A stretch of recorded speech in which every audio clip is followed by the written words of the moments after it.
Choosing between Windows and Linux in 2026 can be confusing, especially if you're buying a computer or learning tech. Microsoft Windows is still the most used desktop operating system worldwide. It's familiar, supports most games and software, and works well for everyday users, students, and office work. Linux is different. It's open source, highly customizable, and powers many servers, developers' machines, and cybersecurity tools. First, ease of use. Windows is easier for most people. You install apps with a few clicks, and most hardware works out of the box.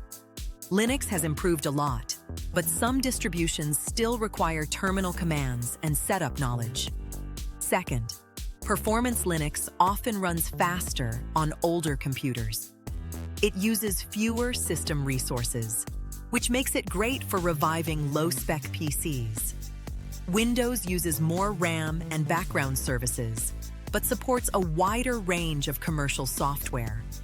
Third, Security Linux is generally considered more secure because of its permission system and open-source review process. Windows is more frequently targeted by malware, mainly because it has a much larger user base. Fourth, software and gaming. Windows wins here. Most commercial apps, Adobe tools, and many games are built for Windows first. Linux gaming has improved thanks to Steam Proton, but some titles and anti-cheat systems still work better on Windows. Valve Corporation has made Linux gaming stronger through Steam, which narrowed the gap. Who should choose what? Choose Windows if you want easy setup, gaming, office apps, and maximum compatibility. Choose Linux if you want speed, control, privacy, coding, or server skills.